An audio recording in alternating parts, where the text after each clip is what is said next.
السلام عليكم ورحمة الله وبركاته. عاملين ايه؟ يا رب تكونوا بخير. النهارده هنعمل الفطير المشلتت بأقل كمية سمنة، واللهم بارك. الفطير بعد السوا طري جدا، وكمان عمل معانا كذا راق. لو بتعملي الفطير وبينشف معاكي وكمان بياخد معاكي سمنة كتيرة، انا عايزاكي تجربي طريقة النهارده بأقل كمية سمنة، والفطيرة ما شاء الله طرية بعد السوا. يا ريت بس تتابعيني للآخر، ويا ريت لا أول مرة تشوفي قناتي يا ريت تدعميني باللايك واشتراك للقناة علشان يوصلك مني كل جديد.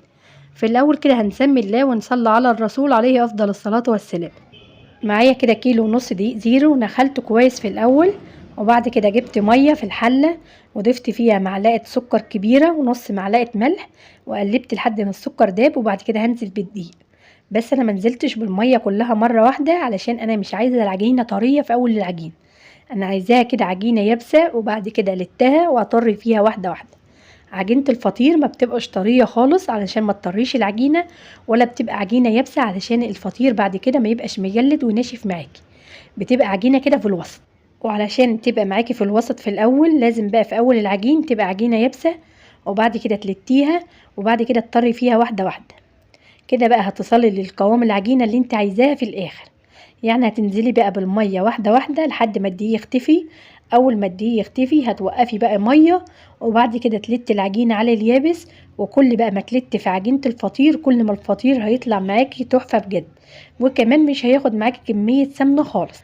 أنا نزلت كده بمعلقة سكر كبيرة في المية اللي عجنا بيها الفطير. لو حابة تستغنى عنها عادي خالص، بس أنا حبيت إن أنا أحط كده معلقة علشان تدي طعم حلو للفطير. بعد كده انا وقفت ميه علشان قلبت العجينه. الميه اللي انت هتعجني بيها على حسب الدقيق اللي انت بتعجني بيها، يعني خلي العجينه يابسه في الاول، هتبقى معاكي تقيله كده تحت ايدك وكمان خشنه.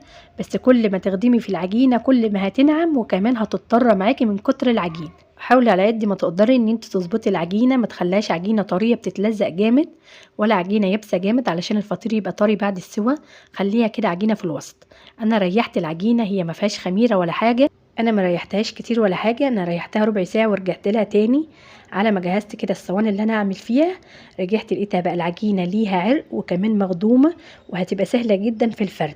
عجينه الفطير لازم يكون فيها عرق وكمان تكون مخدومه معاكي علشان ما تتقطعش وانت بتفرديها. انا كده هقطع العجينه، هعملهم معاكم 3 فطيرات كبار. لو انت بقى حابه تعمليهم 4 5 او 6 لو انت حابه، بس حجمهم هيكون اقل من ان انا عاملاه. انا عاملاها حجمها كبير وكمان سمكها تخين معايا واللهم بارك، عامله كده معايا اكتر من 20 راق.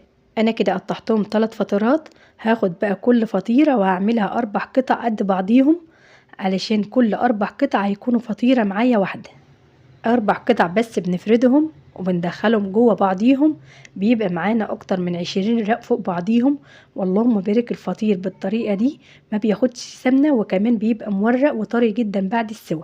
انا عايزاكي بقى تجربيه بنفس الطريقة لو بتعملي الفطير وبينشف معاكي او بياخد معاكي كمية سمنة. انا بعمل الفطير المشلتت بكذا طريقة، بس ما فيش الا الطريقة دي اللي عجبتني علشان بقل كمية سمنة، وكمان الفطيرة بتبقى مورقة كذا راق فوق بعضيه وبتبقى طرية جدا بعد السوا. انا كده قطعت كل فطيرة عملتهم 4 قطع هدخلهم جوه بعضيهم. هغطيهم بقى بالكيس علشان ما يعملش معايا طبقة ناشفة، وهجهز بقى الصواني اللي انا هسوي فيها. دهنت كده الصينية سمنة وجهزتها علشان تبقى جاهزة معايا على طول. انا كده سيحت السمنه، سمنه عاديه خالص، بس انا هفرد بدقيق مش هفرد بسمنه خالص. السمنه هدهن بيها بس في الاخر بعد ما بفرد، علشان كده بقولك ما بتاخدش سمنه معانا خالص. انا كده حطيت في المج، يعني قست كده للفطيره كل فطيره هتاخد معايا قد ايه. دول كده 80 جرام، يعني مش مكملين 100 جرام. كل بقى ما تفردي بقى بدقيق كل ما هتوفري كده بالسمنه، وكمان الفطير مش هيبقى واخد معاكي سمنه وهيبقى خفيف جدا وانت بتاكليه. هنرش بقى رش الدقيق وناخد اول قطعة. كل بقى ما العجينة هترتاح كل ما العجينة هتبقى سهلة جدا معاكي في الفرد. انا لسه في اول قطعة علشان لسه مخلصة بس تقطيع، وبدأت على طول فرد علشان كده كل ما افردها بتلم معايا. بس هوريها لك في نهاية العجين كده سهلة جدا في الفرد. فردتها كده بالنشابة، ونحاول نوسع بقى ونخلي يعني سمكها خفيف معانا، ما يكونش تخين قوي ولا ريق قوي. كده كده الفطير هيورق وهيبقى معانا تحفة. انا شايفين بقى سمك العجينه وكمان ما فيهاش اي دقيق. فردتها بقى كده وهجيب بقى السمنه وهدهن كده سمنه بسيطه خالص، يعني رشه بسيطه، وافردها على العجينه. وبعد كده هطبق بقى الاطراف على بعضيها، وهشيلها جنبيه واحطها في طبق واركنها. لو حابه بقى تركنيها لحد ما تخلصي الاربع قطع، بس انا بقولك على الطريقه السهله ان انت هتطبقيها بالسمنه. كل طبقه بقى بنطبقها كده في قلب الفطيره، كل ما هتبقى معانا مورقه. ما ننساش بس ان احنا ندهن سمنه بسيطه وندني كده، وبعد كده هنشيلها بقى نحطها في طبق يكون مدهون برضو سمنه علشان ما تلزقش معانا. بعد كده ركنت بقى اول قطعه، وفردت القطعه التانية بنفس الطريقه. رشيت دقيق وفردت وخليت سمكها كده مظبوط معايا، مش تخين قوي ومش خفيف قوي.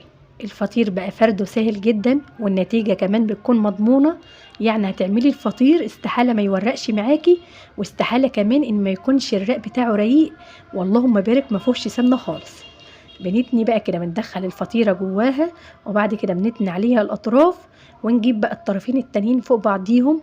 بنعمل بقى الأربع قطع بنفس الطريقة لحد ما ندخل 4 قطع جوا بعض. كده بتكون خلصت معانا الفطيرة.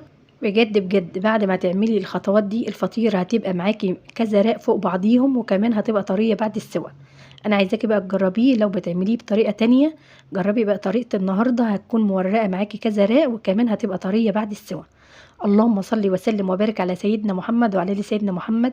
يا ريت لو لسه بتشوفيني يا ريت تدعميني بلايك جميل منك. يلا بقى حطوا لايك وتعالوا نكمل مع بعض بقيه الخطوات. انا سبت بقى الفطير ريح معايا كده نص ساعه، بيبقى سهل جدا في الفرد. لما نيجي نفرد الفطير نجيب من الوسط لبره علشان ما نرقش الحروف قوي، ونخليها سمكها رقيق ومن الوسط يكون تخين. وبكده بتفرد معانا الفطيره وبتبقى سمكها مظبوط. ونحاول بقى ما نخليش السمك رقيق قوي او تخين قوي علشان ما تنشفش معانا واحنا بنسويها.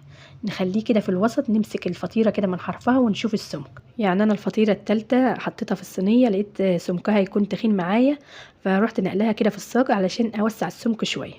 قمت بقى شغلت الفرن يسخن. اول ما سخن وطيت النار خالص زي الشمعه. الفرن خد معايا كده تسخين 10 دقايق، ودخلت اول فطيره. اول ما دخلت نفخت معايا زي البالون، وكمان عطت اللون اللي انتوا شايفينه كده من فوق ومن تحت، بجد تحفه. بس انا اول فطيره عطت لون جامد من تحت معايا، بس الفطير بقيه الفطير عطى لون ذهبي من فوق زي من تحت.